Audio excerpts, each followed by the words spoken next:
Hey guys, Kimber Schaefer here with Rage in the Cage, Oklahoma, and we are at Obey MMA in Yukon, and we are so thankful that they are sponsoring our pre-fight interviews tonight. And I'm here with Lamont, KO Kid Stafford. We're talking about Rage in the Cage 32, a big fight for Lamont, so we're so excited about that. But one thing I want to talk about first, Lamont, is you were actually coming off of a pretty major injury, leg injury. And so, you've taken the time, you've got it healed up. Do you feel like you're coming back stronger than ever, or do you think this injury is going to play a role in this fight? I don't think the leg injury is going to play a role in the fight at all. I took the time needed to let it heal up right and just ready to see. I've been training hard on it, and I ain't been having no side effects, so I'm ready to go. Well, sounds good. And then let's talk a little bit about your career so far. I mean, you basically, as a pro fighter, you have never fought in the third round, and only once even as an amateur.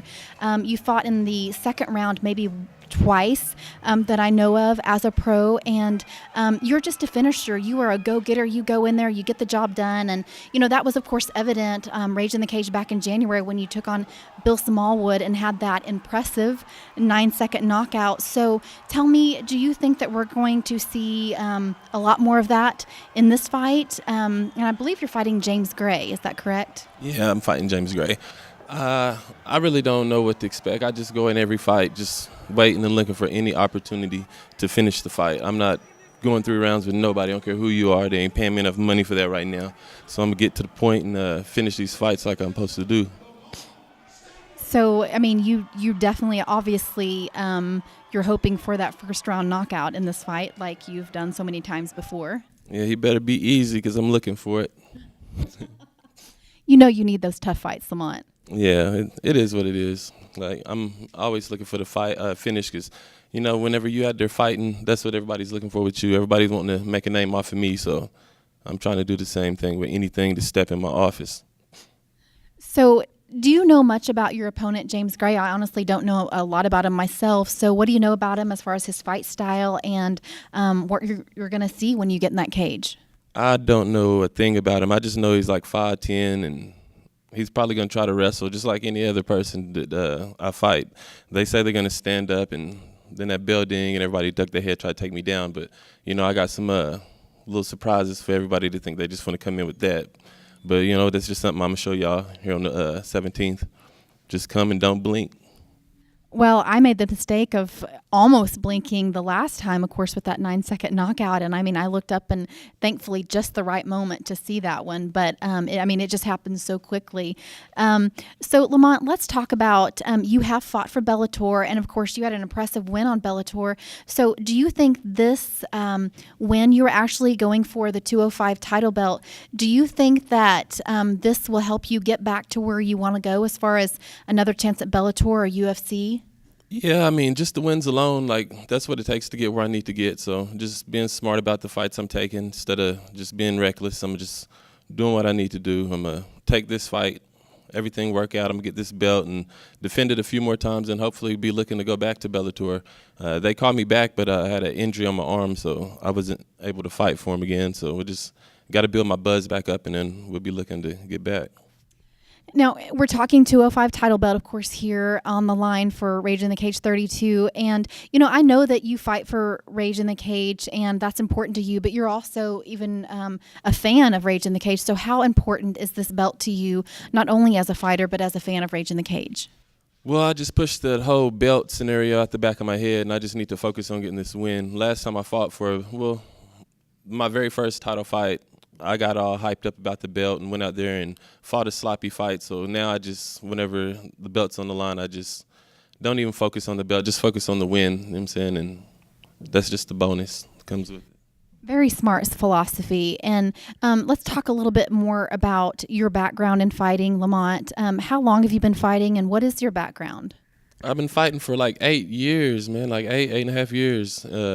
My background's striking for sure, and wrestling, and just been working on my jiu-jitsu. That's been my weakness. The only way I've been losing fights is getting submitted. So just trying to tighten my ground game up so I don't even have to worry about that. So once my ground game get legit, then I won't, won't have any worries.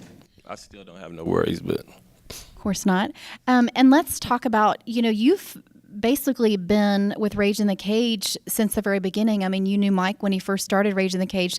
So what can you tell me about where you've seen Rage in the Cage come and what you think about Rage in the Cage now? Rage in Cage really came a long way, man. I remember the shows back where they call it I can't remember the old club, but yeah, I remember. Yeah, Club Raw, was it?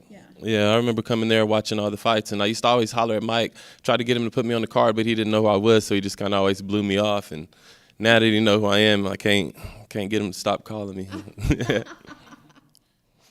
Well, good. We're so excited that you are a part of the Rage in the Cage past and, of course, part of our future. And just a great place for you to be right now because you're only going up from here. Yeah. So really excited for you, Lamont. I appreciate it. Well, good. So let's talk a little bit about your future and where you expect to go. You talked about, getting some wins. So how often do you perceive fighting from now on, and how quickly do you want to move towards that Bellator UFC? Well, I mean, if I'm not hurt, like I'm just coming off an injury, that's what I've been sitting down so long for. Like I like to fight. Like I want to fight at least every other month is what I picture in my head. Like if I get 6 fights a year, I'd be good with that. You know what I mean? Sounds good. And let's talk about one last thing before we go. Let's talk about, right now you are giving back to the community. You've got a group of about a dozen fighters that you were training, and I believe most of those for free. And this is a program that you've called Team Tag, and you do this out of Edmond. So tell me a little bit about the program and what you see in the future as far as these fighters, because I know you've got some of them slated to be on our November card. So tell me a little bit about the program and the fighters themselves. Yeah, I got some pretty solid wrestlers, man. Wrestled at a high level in college. Marquise, his brother. I'm not for sure about the last names. Meet too many people, but Marquise, Tegan, and Marshall are 3 of my wrestlers that I'm excited about bringing out in November. So November, y'all gonna see what's going on with these guys, and I guarantee y'all gonna be just as pleased as I am. Awesome. So before we go, tell people, because I know, you're always selling shirts and, you have your Facebook page. So tell people how people can find you on Facebook. Lamont, the KO Kid, Stafford. Just type that in, I'll pop up. One and only. All right. So anything else, any thank yous before we go? Nah, I just want to say thank you to everybody that helped me prepare for this fight, and Mr. Watley for giving us access to the gym. Like, he's doing an awesome thing, giving, us access to his gym. He don't charge them us nothing, so I don't charge nobody nothing. They come up there and train. We just get it in. And I want to thank everybody. Steve Marler for helping me out, sponsoring me. Mark from Hobart, JJ's Sports Bar, Long Branch. Everybody had something to do with me getting to where I'm at right now and getting ready for this fight. All right. Well, we're all ready for this fight. You guys make sure that you were there for Rage in the Cage 32 on October 17th at the Oklahoma City Farmers Public Market. You can get tickets from this man or any other fighter on the card. Tickets range from $25 to $50, and fights begin at 8 p.m. And we will see you guys all there. Thank you so much.